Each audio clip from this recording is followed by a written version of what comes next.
Buenas y bienvenidos aquí un día más a Mar de Curiosidad. Hoy vamos a hacer ya el tema número 66. Empezamos en la recta final, los 5 últimos o los 6 últimos temas, porque recordad que este es el tema 66 de los 71 temas para la preparación de las oposiciones de secundaria en la especialidad de tecnología. Hoy, bueno, nos acompaña aquí un montón de gente, Desperta Ferroley, Frey Gruber. Hemos tenido también a Cobija, andaba por ahí Roley 32, Yami Molón. Me dejo seguramente a alguien, Pero bueno, hoy tenemos bastante gente, más la gente que está viendo aquí sin decir nada. Así que bueno, saludos y saludas a todos y todas. Así que bueno, hoy vamos a hacer el tema número 66, ¿de acuerdo? Y este tema corresponde a elementos transductores, captadores en los circuitos de control, ¿de acuerdo? O sea que hoy vamos a darle fuerte. Este temario, pensad que viene ya desde básicamente un conjunto de temas que hemos estado haciendo, todos los sistemas de control, todos los elementos que tienen que ver con los transductores, los sistemas PNP, los sistemas NPN, hemos visto las transformadas de Laplace, hemos visto cómo funcionaban los semiconductores, las puertas lógicas y todo esto. ¿De acuerdo? Hemos visto un montón de temarios, ¿vale? Y ahora nos vamos ya al tema número 66. Muy bien, aquí lo tenemos. Vale, ¿qué nos comenta este tema, no? ¿Qué vamos a ver en este tema? Pues nada, vamos a ver tipos de transductores, básicamente. Veremos los elementos transductores y captadores en los circuitos de control, conceptos básicos y características. Hablaremos de los conceptos básicos y de las características. Los tipos de transductores, propiedades, tipos de captadores, qué propiedades tienen, ¿de acuerdo? Y vamos a ver las aplicaciones que tienen. Pues veremos los transductores de posición, presencia o proximidad, los transductores de desplazamiento-movimiento, transductores de velocidad, transductores de fuerza o par, de presión, de nivel, de caudal, de temperatura y de luz. Así que bueno, poneos cómodos que hoy es un poquito día de qué opciones tenemos cuando hablamos de transductores. Muy bien, vamos a ello. Una introducción breve. Y antes de empezar a estudiar los elementos transductores y los captadores en un circuito de control, vamos a proceder a definir qué es un circuito de control. Recordad, los circuitos de control lo vimos en el tema anterior, ¿de acuerdo? Teníamos de lazo abierto, teníamos de lazo cerrado. Recordad que para evaluar cómo funcionaba un elemento de control, teníamos que ver su transformada. Y de ahí podíamos ver si los polos o los ceros daban que era un transductor que llegaba a una situación de equilibrio o no. Recordad que si un polo estaba por encima de la línea de cero, era un transductor que no podía llegar a la posición de equilibrio. Y si los ceros estaban por detrás de los polos, tampoco. ¿Vale? Dice, antes de empezar a estudiar los elementos transductores y los captadores en un circuito de control, vamos a proceder a definirlo. Dice, en general, un sistema de control es aquel que trata de controlar el valor de alguna magnitud de un sistema. Habitualmente se trata de controlar algún proceso industrial y alguna variable necesaria para el buen funcionamiento de dicho proceso, como una temperatura, una presión, una determinada posición, etc. Un controlador automático controla la señal de salida, ¿de acuerdo?, con una referencia, que es el valor deseado. Recordad que ahí pasaba por un restador que nos daba la señal error, ¿de acuerdo? ¿Vale? Determinada el error y produce una señal de control que trata de reducir el error a 0. Claro, si yo quiero que la señal llegue a 50 y está a 40, tengo un error de 10, que tengo que irlo llevando a 0. ¿De acuerdo? Dice, la medida de las magnitudes del proceso, presiones, fluidos, temperaturas, velocidad, etc., la realizan los elementos primarios, los que en la mayoría de los casos las transforman en magnitudes de otra especie. Presiones neumáticas, potenciales eléctricos, desplazamientos mecánicos, etc., pero que son muy sencillos de medir. ¿Vale? Dice, vamos a ver primero. Dice, elementos de control, elementos transductores y captadores en los circuitos de control, conceptos básicos y características. Vale, muy bien, vamos a ver un poquito los conceptos básicos. Dice, lo primero que debemos hacer es diferenciar claramente unos elementos de otro. Y para eso vamos a ver qué es un sensor. Por ejemplo, dice, los sensores son elementos que permanecen en contacto directo con la magnitud que se quiere controlar. Eso es muy importante. Y que proporcionan una salida, que es la función que se pretende medir. Y me diréis, no, por ejemplo, porque una cámara que tiene un sensor no está en contacto con el objeto que quiere fotografiar, cierto. Pero es que lo que capta es la luz con la que sí está en contacto. ¿De acuerdo?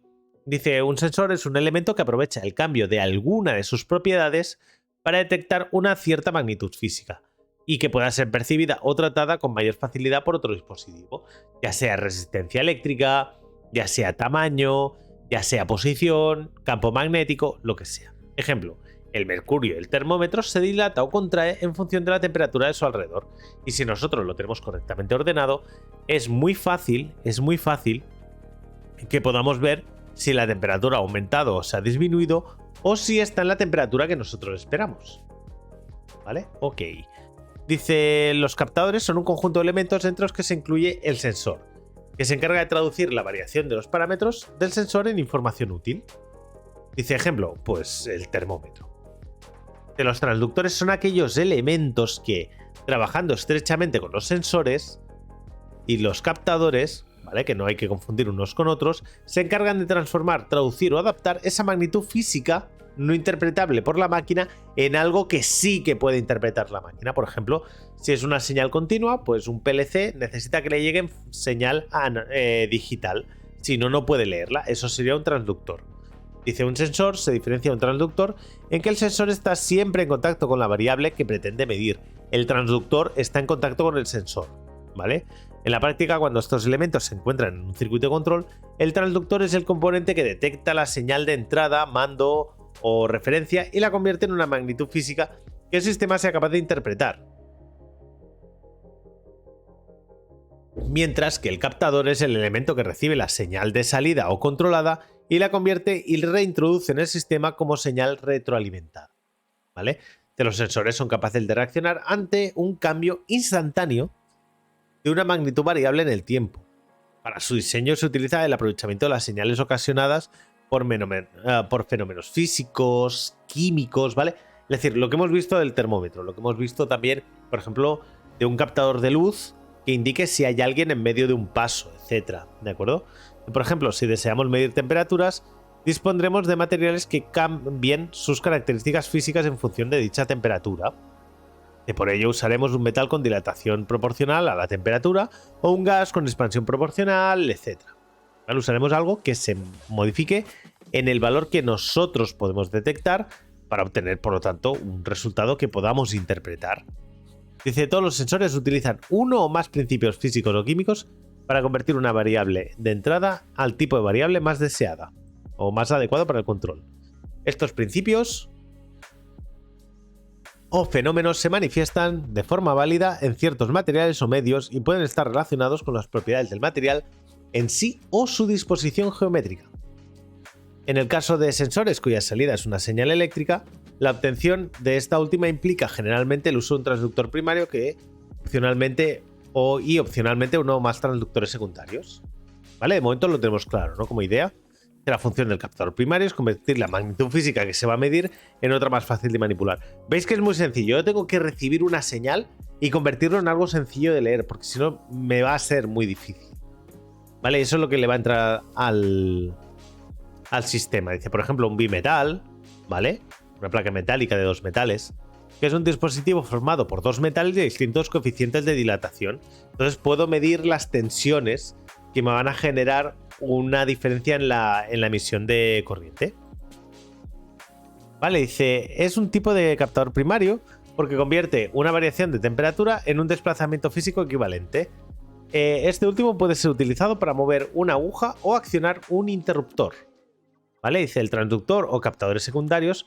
Hombre, buenas Lady Helsing, bienvenida. Hoy está la gente calladita mientras estoy hablando. Tenemos aquí un grupito de gente, bienvenida. El transductor o captadores secundarios, cuando son requeridos, actúan sobre la salida del captador primario para producir una señal eléctrica equivalente, ¿vale? Es decir, yo tengo un captador primario, tengo una diferencia, tengo un captador secundario, ¿vale? Dice, una vez obtenida, esta última es sometida a un proceso de acondicionamiento y amplificación. Vale, muy bien, para ajustar las necesidades de carga exterior o de la circuitería de control. Vale, hemos visto todo lo que son los transductores, todo lo que son los sensores, ¿vale? Y ahora vamos a ver las características. Recordad que esto es más o menos lo mismo que vimos en el tema anterior. Dice, en un sistema de medida propio de un circuito control, se valoran y estudian un determinado número de características. Y las clasificamos en propiedades estáticas y propiedades dinámicas. Vale, vamos a ver un poquito las propiedades estáticas, que son básicamente las mismas que esperamos de un sistema de control. Dice algunas, pues, la sensibilidad, ¿vale? Pues, por ejemplo, cómo es de capaz de detectar cambios en las magnitudes, ¿de acuerdo? Dice, si realizamos una gráfica con valores de entrada y salida, la sensibilidad en la pendiente de dicha curva indica la variación obtenida en las salidas de un instrumento cuando se produce una variación en la entrada, ¿vale? Cómo de sensible es a una modificación en la entrada de datos. La resolución, dice, la mínima variación que puede darse la entrada, que provoca una variación de salida. La estabilidad, ¿de acuerdo? La permanencia del aparato en buenas condiciones de medida o calibrado. La linealidad. Esto es muy importante, ¿eh?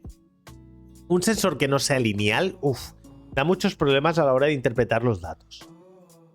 Es importante, ¿vale? Que haya una relación más o menos lineal o que sea adaptada a una especie de fórmula sencilla de resolver, ¿vale? Dice la precisión, que es el error máximo, la repetitividad, por ejemplo, que yo pueda hacer el mismo ensayo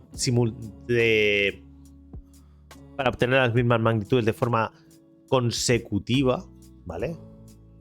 Y además los resultados tienen que ser similares. Y independencia del medio. Dice, es la reducción de la influencia de variables externas, ¿vale? Eso es importante. Por ejemplo, imaginad que yo pongo un sensor de temperatura que le afecta a la luz. Claro, ya está, ya la hemos cagado, porque si varía la luz del elemento que quiero medir la temperatura, me va a dar un nivel de temperatura diferente, ¿vale? Tiene que ser independiente del medio en el que está aplicado. Bueno, y después está las características dinámicas que tienen que ver con dónde están midiendo. El amortiguamiento, dice, la reducción de señal en la salida de tiempo. El error dinámico, dice, se trata del error producido por la variación rápida de valores de entrada. Es decir, si yo paso de 0 a 100 grados, ¿cuánto tarda en llegar a los 100 grados? Porque claro, me va a dar un error entre la entrada, que son 100, y el tiempo que tarda en darme la señal. Por ejemplo, un termómetro que yo me pongo tarda un tiempo en llegar a la señal. Velocidad de respuesta, que es el tiempo de retardo en variar la señal de salida cuando se ha producido una variación de señal de entrada. Dice, además de todo esto, tenemos unas características de entrada y salida del transductor, tales como el rango de medida, el alcance nominal, la frecuencia de conmutación, el tiempo de retardo, las protecciones de los aparatos y la impedancia de entrada y salida del aparato de medida. Es decir, yo tengo una serie de cuestiones que me van a afectar y que me interesa saber antes de colocar mi sensor. Dice así, el rango de medida es la zona en la que el transductor es capaz de identificar el valor de una magnitud. Es decir, pues este sensor puede ir de 20 a 80 grados. Pues ya está. Si lo pongo a 0 grados, a lo mejor no me mide nada. O me mide un dato que no tiene nada que ver. Vale. Venga, vamos a los tipos de transductores y sus propiedades. Como hemos visto antes, un transductor es un dispositivo que transforma una magnitud física de entrada en otra de salida más fácil de procesar. En general, la estructura de un transductor completo se compone de lo siguiente: elemento sensor o captador y el accionamiento de la señal, si existe. ¿Vale? Realiza la función de modificar la señal de entrada por el sensor para obtener una señal adecuada. Pues amplificación, convertirla en señal lineal, convertirla en una señal binaria, etc. Como ejemplo, considérese un sensor electrónico de presión. En este caso, pues nada, hay una presión asociada con el fluido. Se traduce inicialmente en un desplazamiento o flexión proporcional utilizado como captador primario, un diafragma, bueno, un elemento que, por ejemplo, varíe la resistencia o lo que sea, ¿vale? Un elemento elástico que varíe, un muelle que apriete, lo que sea, ¿vale? Entonces nada, pues esta flexión es convertida en una señal eléctrica equivalente utilizando como transductor secundario pues una galga extensiométrica, por ejemplo. Pues depende de la posición de la galga, me da una resistencia u otra. De semiconductora u otro tipo de elemento especialmente diseñado para convertir el movimiento en electricidad. Que por último, la señal eléctrica producida se acondiciona, modifica o procesa mediante circuitos electrónicos adecuados pues con el fin de obtener una respuesta. Por ejemplo, si solo quiero obtener una señal de alarma, no alarma, pues quiero convertir esa señal continua de datos y tal en solo un sí o un no, un 1 o un 0. ¿Vale? Muy bien.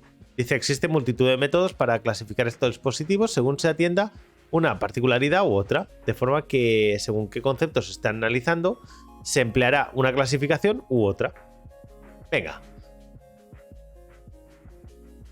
Según el parámetro que varía en el interior del aparato, ¿de acuerdo? Tenemos los resistivos, que es la variación de la resistividad o de la conductividad en conductores, semiconductores y aislantes a partir de la magnitud que se va a medir, ¿vale? Yo creo que son los más típicos y tópicos.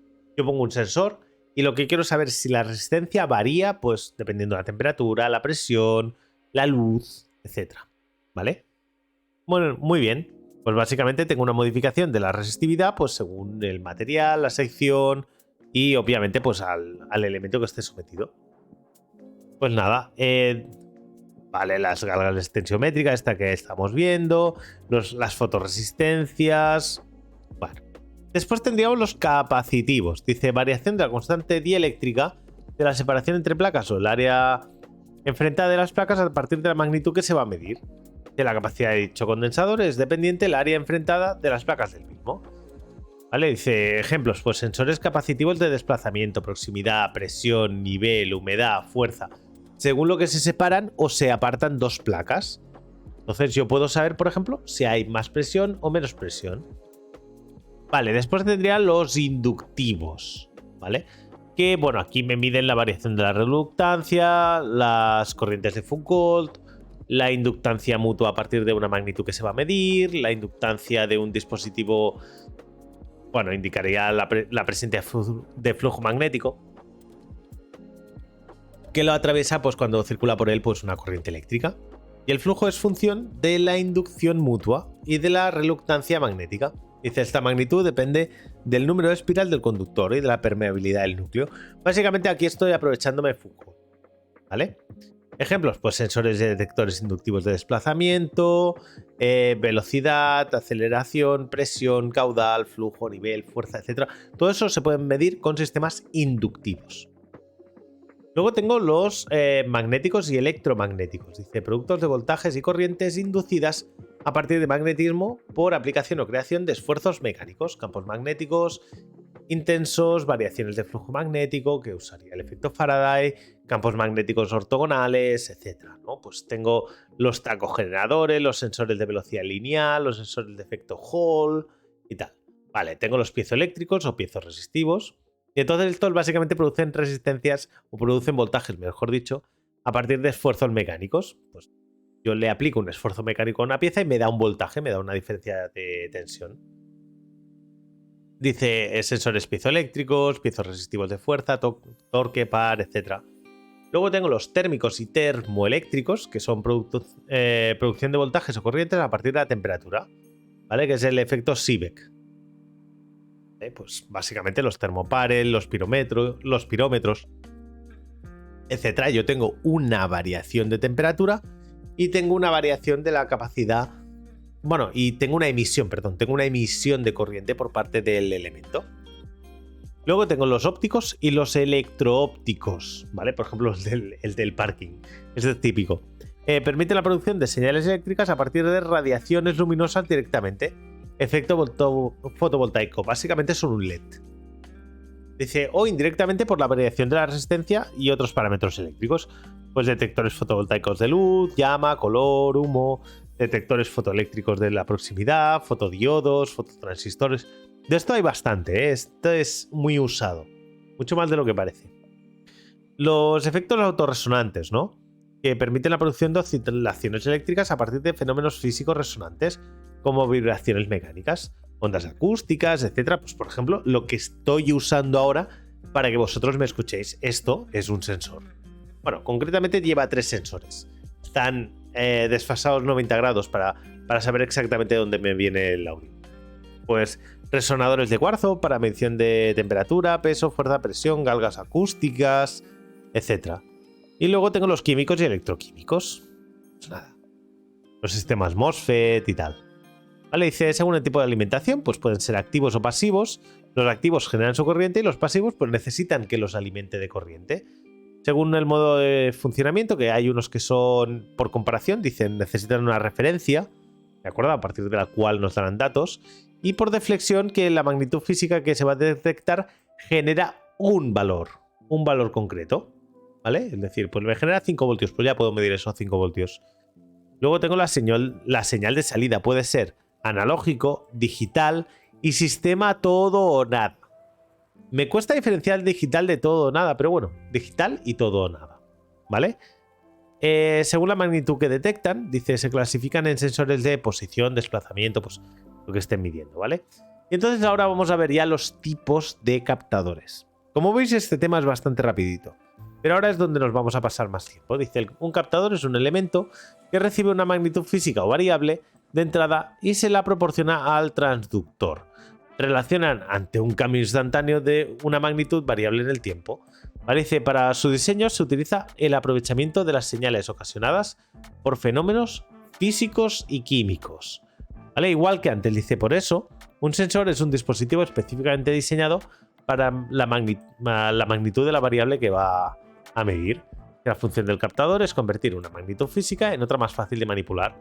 ¿Vale? Yo creo que ya no habría falta repetir esto. Dice, los captadores más comunes son por tanto muelles, resortes, flotadores, bulbos, placas dúctiles, membranas, etc. Vale, vamos a verlos.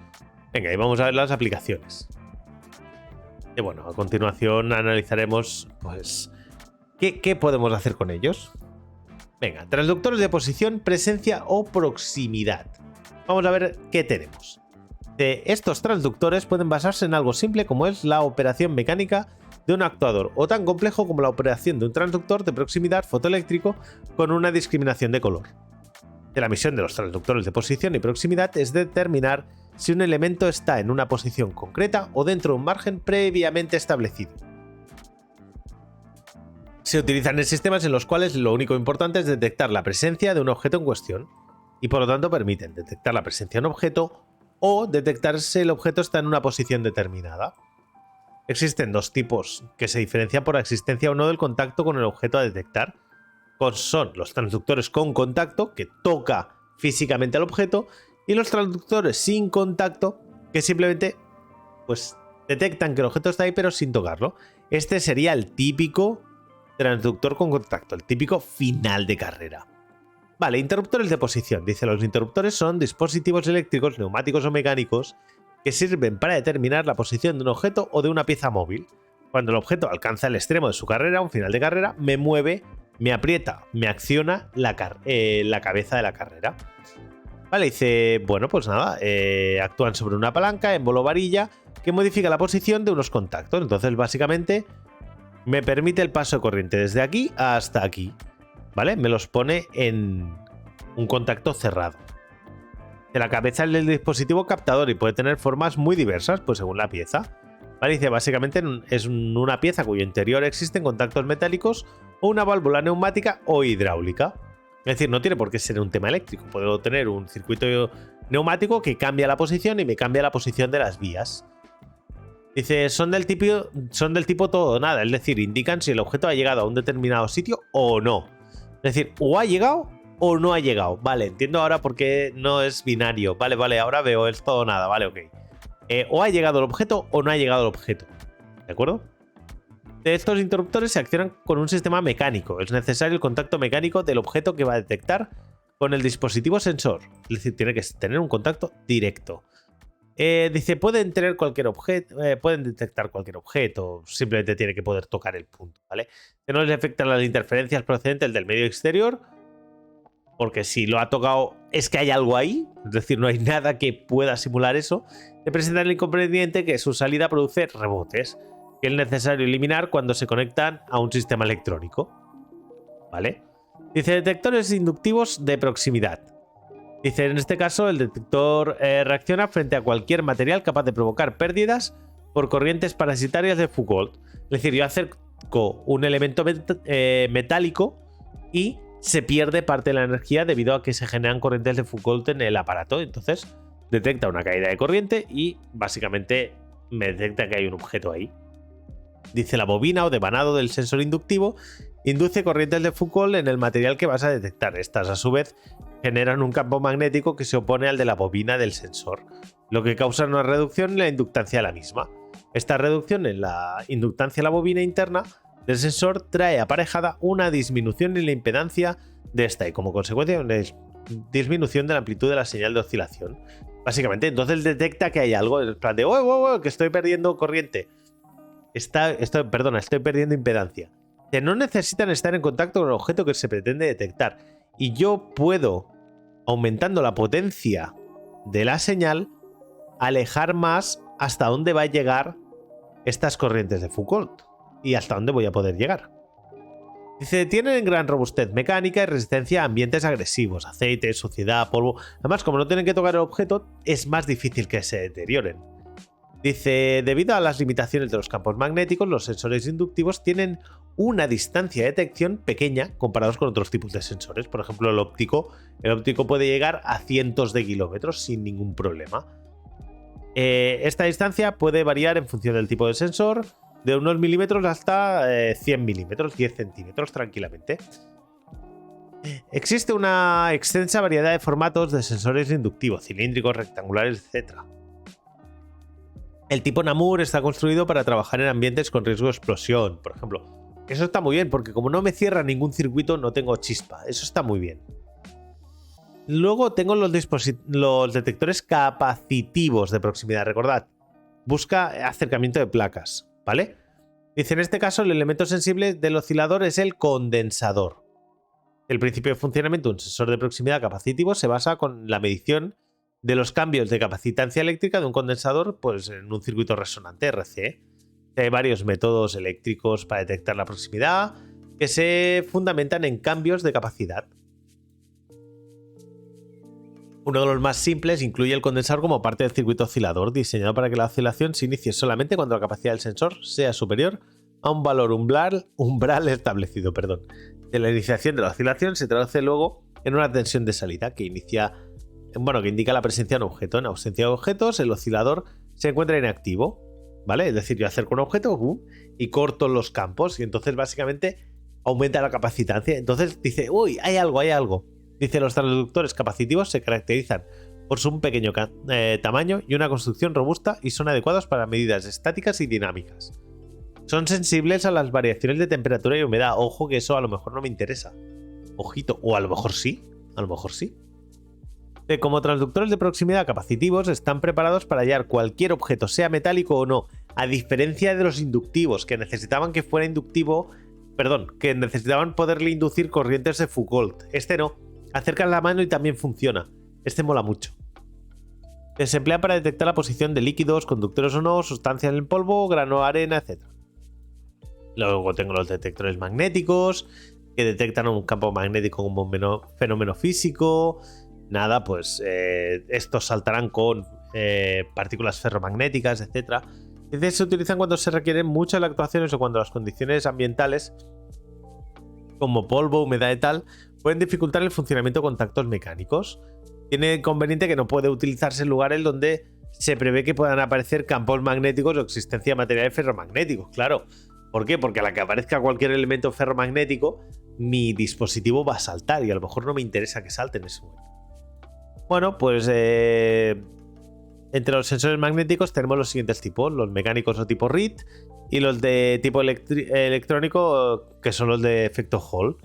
Pues los RIT básicamente es un interruptor eléctrico activado por un campo magnético. Por ejemplo, ahora lo vemos. Dice, consiste en un par de contactos flexibles de material ferromagnético encerrados al vacío en un tubo de vidrio. Cuando los contactos están abiertos, se cierran en la presencia de un campo magnético, ¿vale? Se chapan, se tocan y ya está. Vale, dice sensor de efecto Hall. Dice, se basa en la tensión transversal de un conductor que está sometido a un campo magnético. Si se coloca un voltímetro entre los puntos transversales de un conductor, se puede medir esa tensión. Para ello hay que hacer circular por el conductor una intensidad fija y acercar un imán. Y puedo ver el campo magnético del imán viendo la variación de mi tensión. Muy bien. Dice, los sensores de efecto Hall se suelen utilizar para detectar el cierre de un cinturón de seguridad en sistemas de cierres de puerta, para reconocimiento de posición del pedal o del asiento para reconocer el momento de agarre del motor. Esto es importante, ¿veis? Esto lo usamos para saber que tú has puesto tu cinturón, que has cerrado el cinturón. ¿Vale? ¿Por qué? Porque necesito que entre un elemento ferromagnético, que es la hebilla del cinturón. Vale, tengo los transductores ultrasónicos, dice, basados en la emisión-recepción de ondas de ultrasonidos. El transductor emite pulsos ultrasónicos que se reflejan en un objeto. El sensor recibe el eco producido y lo convierte en señales eléctricas. Los sensores trabajan valorando el tiempo transcurrido entre el impulso de emisión y el impulso de eco. Eso lo usan, por ejemplo, muchísimo los sistemas de detección de fondo marino en los barcos de pesca. Muy usado. Porque además, como penetran parte del suelo, puedes ver diferentes niveles de suelo, que si hay vegetación, si el suelo es arenoso, piedra, etc. Muy bien. Luego tengo los detectores de proximidad ópticos. Estos estaréis súper acostumbrados a haberlos visto. Incorporan un ferroemisor y un fotorreceptor. Dice la cantidad de luz emitida por el fotorreceptor es lo que activa la salida, básicamente. Habitualmente trabajan con frecuencia luminosa de la gama de los infrarrojos. Por eso no veis el trazo de luz ni la refracción con el polvo. Bueno, se usan para detectar cualquier cosa que tape la luz, ¿vale?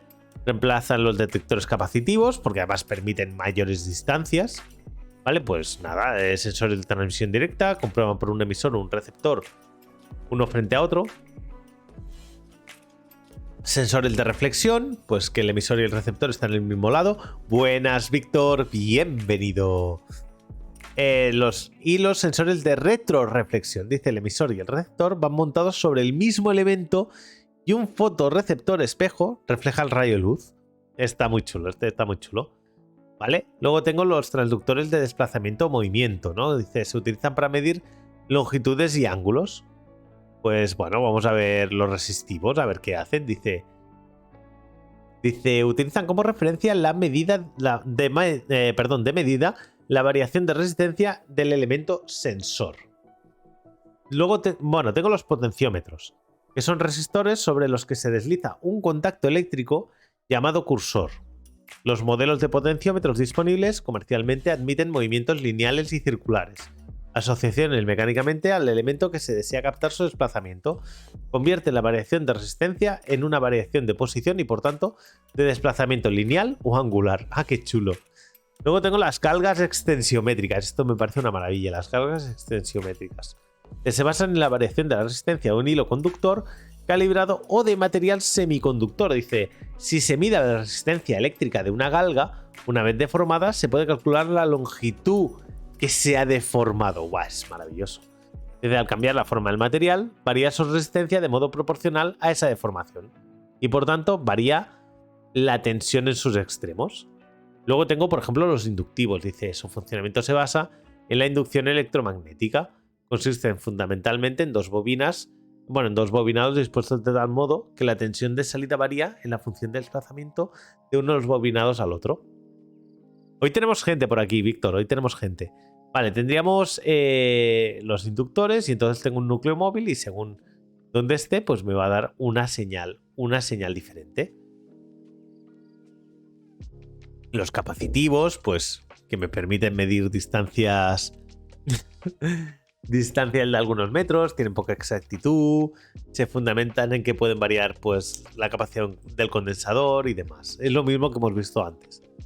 Luego tengo unas cosas que se llaman los encoders. Dice, para la medición angular se utiliza un disco codificado montado en un eje. La transformación de la codificación mecánica en una señal eléctrica proporcional se consigue por la posición del disco utilizando sensores electromagnéticos, inductivos o acopladores ópticos. El posicionamiento óptico de un disco segmentado es el método más usual, donde la codificación consiste en sensores transparentes y opacos. Sí, hoy estamos totalmente sensitivos, capacitivos, inductivos. Hoy es un tema complejito, hoy es un tema largo. ¿Vale? Cuando el disco gira, el recorrido de la luz del sensor óptico se abre y bloquea alternativamente, lo que produce así una serie digital en la posición y así me permite ver. Ah, esto es lo que tienen los ratones. Esto es lo que tienen los ratones mecánicos. Claro, es el encoder. Básicamente tengo una parte por donde se ve y una parte por donde no se ve. Y entonces, según va girando, van pasando posiciones. Vale. Tengo los encoders incrementales. Dice, suministran un número específico de impulsos por cada revolución completa del eje. Sí, señor. Esto es lo que tenían los ratones anteriormente, antes de ser ópticos. Los ratones de bola iban así. Iban con encoders incrementales. Dice, esta cuenta de impulsos está determinada por el número de divisiones o segmentos del disco de codificación. Por ejemplo, un disco de codificación consta de 360 segmentos. Por lo tanto, la revolución del eje obtendrá 360 impulsos, es decir, un impulso en cada grado. Claro, totalmente, totalmente. Dice, los mejores ratones, sí. Lo que pasa es que tenías que estar limpiando la bola cada 2x3, hasta que se clavaba. Yo realmente amo los ópticos. Yo amo muy fuerte los ópticos. Vale, y después tengo los encoders absolutos. Dice, a diferencia de los encoders incrementales, los de tipo absoluto proporcionan una combinación única de señales para cada posición física. Por lo tanto, ya no me está dando un incremental. Si quieres te doy uno. De esto resulta una ventaja importante, ya que no es necesario un contador para determinar la posición. La combinación de señales se establece mediante un patrón de código de sectores transparentes y opacos en varias pistas en un disco relativo. Bueno, pues lo mismo que antes. Vale, veis, este es el encoder incremental de toda la vida de un ratón. Vale, totalmente. Luego tengo los transductores de velocidad. ¿Vale? Dice, se usan un gran número de sistemas industriales en los que se requiere un control de la dinámica de los mismos. Generan una señal eléctrica de determinadas características a partir de una velocidad o movimiento angular. ¿Vale? Una de las mediciones más importantes de la aplicación industrial es la de la velocidad angular. Esto se realiza, es decir, básicamente las revoluciones por minuto. Estos, por ejemplo, también ya veremos tipos, pero por ejemplo serviría para medir la velocidad que llevas en una vía en la que estás circulando. Esto se realiza mediante los tacómetros, que pueden ser mecánicos o eléctricos. También es posible medir la velocidad mediante medidores de velocidad por impulsos y sistemas ópticos tacómetros mecánicos. Dice, el más sencillo es el contador de revoluciones, que consiste en un tornillo sin fin que se acopla al eje cuya velocidad se quiere medir. ¿Vale? Dice, este tornillo hace rotar por un sistema de engranajes a dos diales concéntricos calibrados. Cada división del dial exterior representa una vuelta al eje giratorio, mientras que cada división del dial interior corresponde a una vuelta del dial externo. Dice, otro tacómetro mecánico es el tacómetro centrífugo. Oh, interesante. Dice, va provisto de dos bolas que por efecto de fuerza centrífuga se alejan tanto del eje. Es decir, yo lo que estoy detectando es cómo están de alejadas las dos bolas. ¿Vale? Así se comprime... Hostia, pasó un poquito retrasado. Vale, ok. Así se comprime un resorte que va unido a un dispositivo provisto de una aguja indicadora que señala sobre una escala la velocidad angular, básicamente. Dice, y ahora tengo los tacómetros eléctricos. Dice, tacodinamos o dinamos tacométricas proporcionan una señal de corriente continua. Están constituidos por un inductor que genera un campo magnético mediante unos imanes permanentes. Este sería muy típico. Este es muy típico. Dice, las bobinas devanadas que se conectan a las del gas del colector, al girar el rotor dentro del campo inductor, hace que aparezca en la salida a través de las escobillas una tensión continua con una ondulación reducida. Vale. Después tengo los tacoalternadores o alternadores tacométricos. Ah, vale. Vale, pensaba que estabas como 3 minutos en el pasado. Vale, perfecto, sin problema. Vale, dice, a diferencia de las tacodinamos, el elemento que gira es el inductor o el roto formado por un imán permanente o electroimán. Se tiene la ventaja frente a la tacodinamo que no utiliza colector y escobillas, y eso hace que dure más. ¿Vale? Dice, eso hace que dure bastante más. Claro, pensad que las escobillas al final se deterioran, ¿vale? Bueno, va. Y además permite mayores velocidades. Luego tengo medidores de velocidad por impulsos y sistemas ópticos. El de velocidad angular por sistemas ópticos me parece maravilloso. Pones un elemento a controlar, pones básicamente un sensor óptico y solo esperas a que dé vueltas. Y vas leyendo cuántas veces pasa esa raya. Y ya está. Se emplean dichos medidores cuando tenemos un eje en el cual hacemos una muesca capaz de ser detectada por un detector inductivo de proximidad o mediante un sistema óptico, etc. Y entonces básicamente cuenta cuántas veces te pasa la muesca. Transductores de fuerza o par, dice, son aquellos cuyo principio se basa en la deformación producida por una fuerza o por un par. ¿Vale? Para medir fuerza, pues nada. Se evalúa según la deformación y todo esto.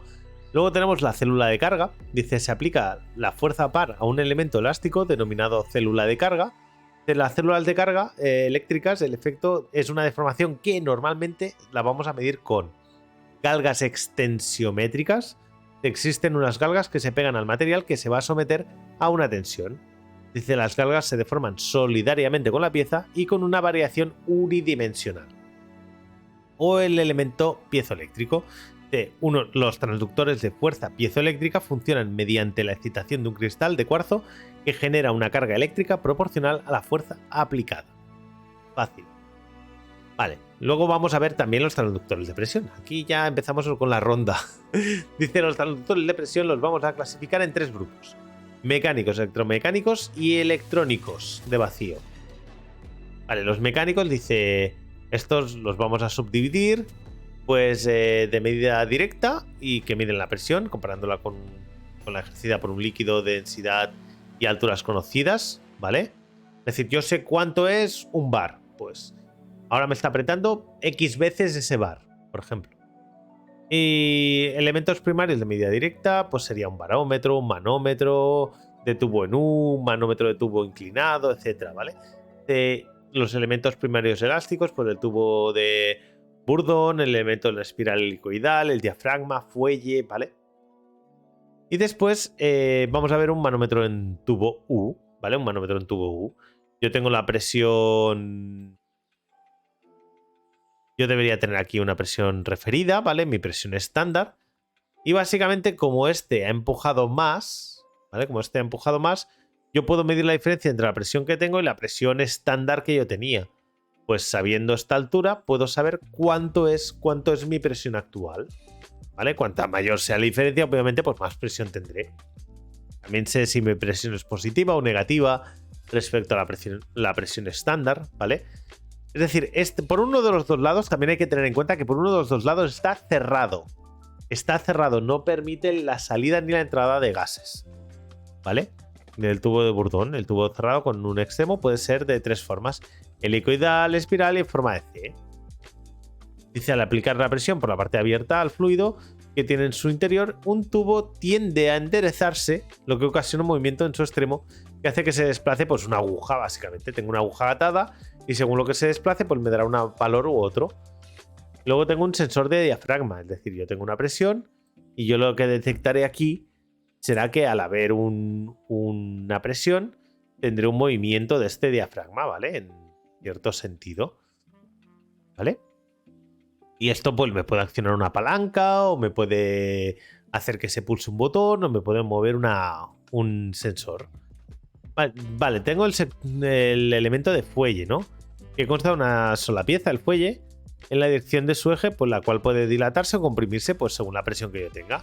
Es decir, si yo tengo más presión, pues se puede dilatar o se puede comprimir. Eso ya dependerá de cómo esté montado, ¿vale? Entonces yo lo que voy a medir al final va a ser una variación del movimiento de este fuelle.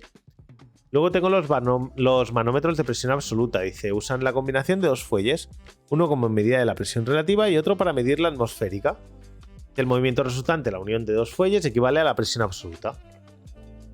Luego tengo los electromecánicos. Dice, utilizan un elemento mecánico elástico, Bourdon, espiral, fuelle y un transductor eléctrico que se encarga de generar la señal eléctrica correspondiente. Dice, un elemento mecánico consiste en un tubo de Bourdon, espiral, hélice, diafragma, fuelle, ¿vale? Vale, aquí tendría, pues, por ejemplo, los resistivos, que están constituidos con un elemento elástico que varía la resistencia ómnica de un potenciómetro en función de la presión. Las galgas tensiométricas, pues que también, según la variación, pues tengo una modificación de la resistencia. Fijaos que es muy, muy sencillo. ¿Ves? Inductivo, ¿qué va a pasar? Pues como se mueve un elemento, se me acerca, me genera una corriente Foucault y yo puedo ver... ¡Oh! Dios, qué duro. Se puede medir todo menos la frialdad de tu corazón. Vale, tengo los capacitivos, los magnéticos, ¿vale?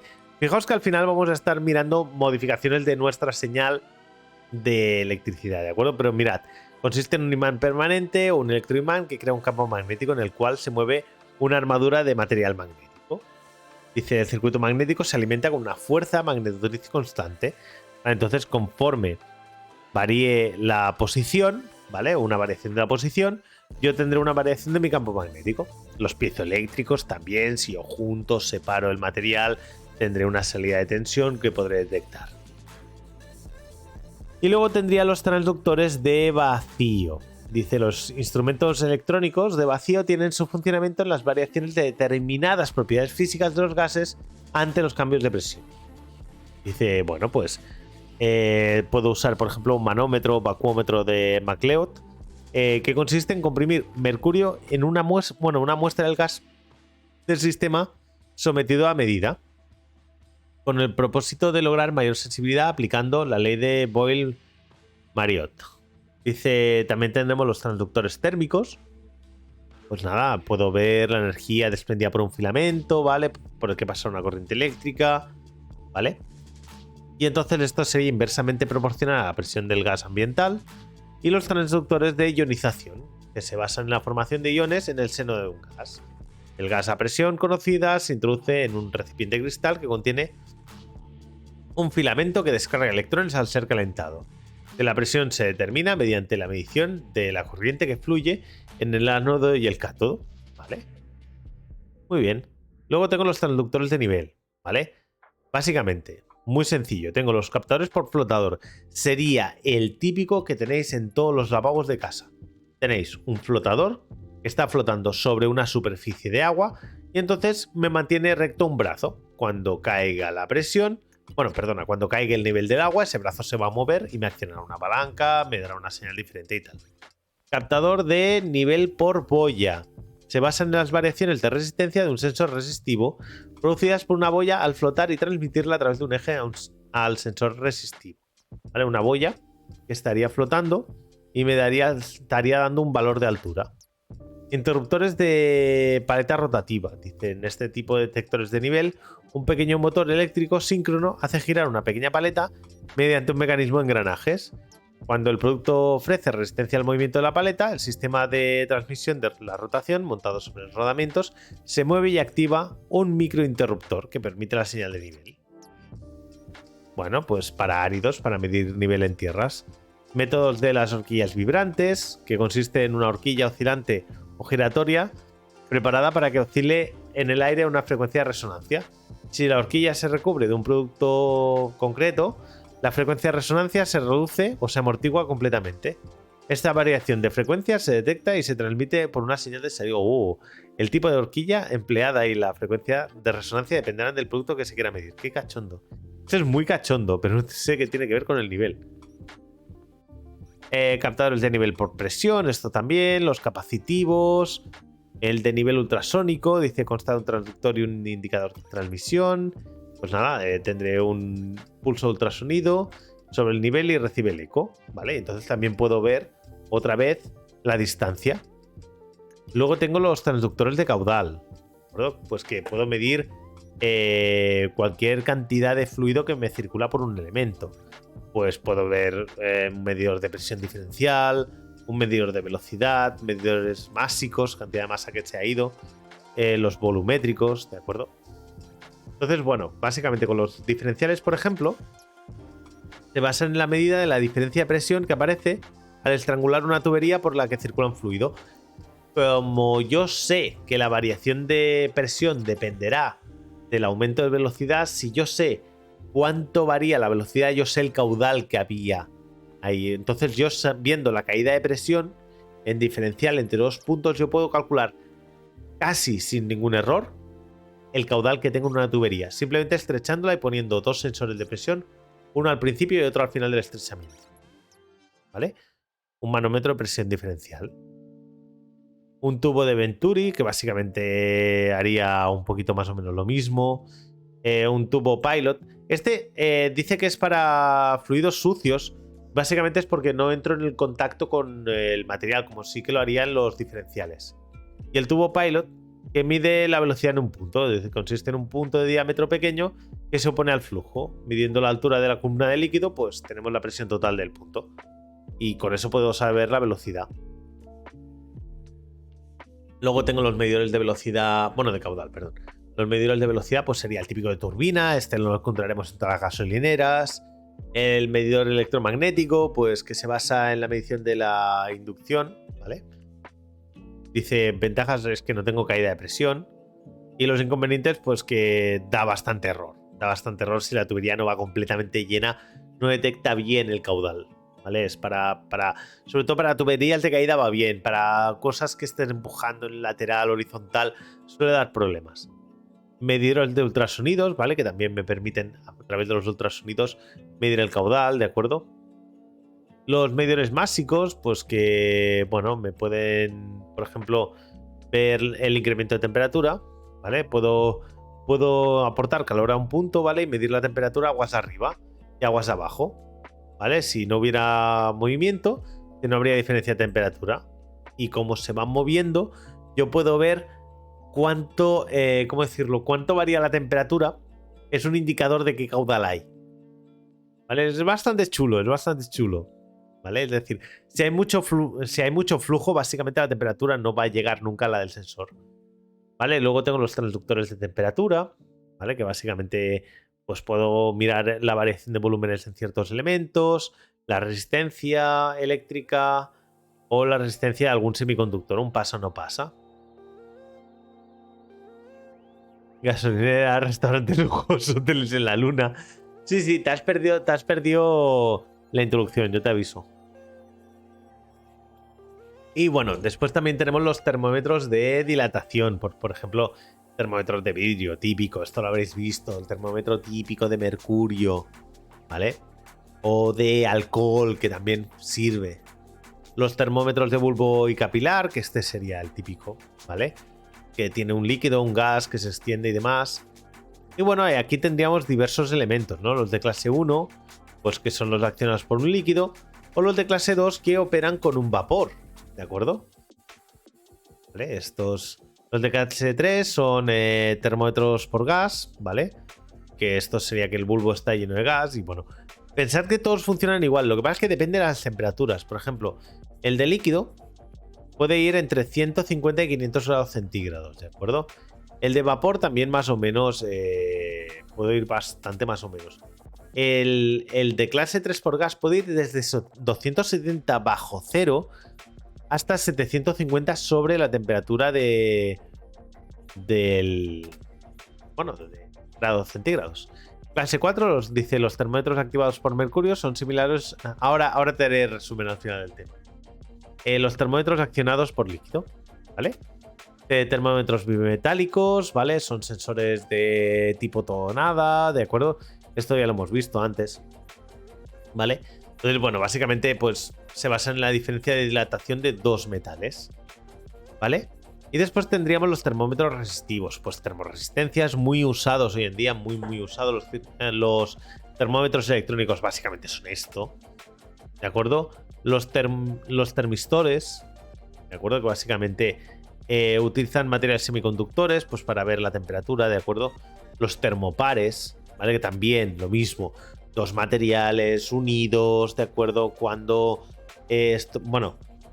cuando estoy teniendo diferencias de temperatura voy a tener una diferencia de resistencia, ¿de acuerdo? Y después también tendría pirómetros, ¿vale? Pirómetros de radiación, ¿vale? Que básicamente me están comprobando la temperatura, ¿vale? Pensad una cosa, aquí me está hablando de energías radiadas en unidad de tiempo, están viendo la cantidad de calor, ¿vale? Tengo los de variación total, ¿vale? Que me pueden medir temperaturas hasta 1000 grados, o los ópticos que me pueden medir temperaturas hasta 3000 grados centígrados. Luego tendría los transductores de luz, que también los hemos estado viendo cuando estuvimos viendo los diodos y los transistores. Y recordad que teníamos el receptor, el emisor, teníamos la base, en este caso de este diodo recibía LED, ¿vale? Me permitía el paso de corriente. Aquí tendríamos una recepción de luz también, y cuando recibía luz esto se transformaba en que era conductor, ¿de acuerdo? ¿Vale? Tenemos los fotodiodos y los fototransistores. Fotodiodo, fototransistor. ¿Vale? Y bueno, conclusión del tema. Una vez expuesto el significado de un circuito de control y nombrados sus componentes principales a lo largo del tema, se han estudiado los elementos captadores o sensores y los transductores existentes en dichos circuitos, clasificándolos y analizándolos, y analizando sus características principales y estudiando su funcionamiento. Es verdad, sí. Es verdad, es más la modificación del tamaño. Vale, ok. Chicos, vamos a despedirnos para la gente de YouTube, que hoy hemos terminado el tema ya número 66. Bueno, muchas gracias si habéis llegado hasta aquí. Ya hemos terminado el tema número 66 de este conjunto de 71 temas para la preparación de las oposiciones en la especialidad de tecnología, para las oposiciones de secundaria. Recordad que los otros 65 temas los tenemos colgados ya en YouTube. Muchas gracias a toda la gente que habéis estado hoy, habéis sido un montón, aunque después cuando hemos empezado el tema habéis estado callados como en clase, qué maravilla. Pero bueno, muchas gracias a los que habéis estado aquí y nada, nos vemos aquí un día más en el canal de Mar de Curiosidad y lo dicho, si os ha gustado el vídeo por favor dadle like, compartid, suscribiros al canal, comentad, que no me comentáis y nada, un saludo y buena prueba.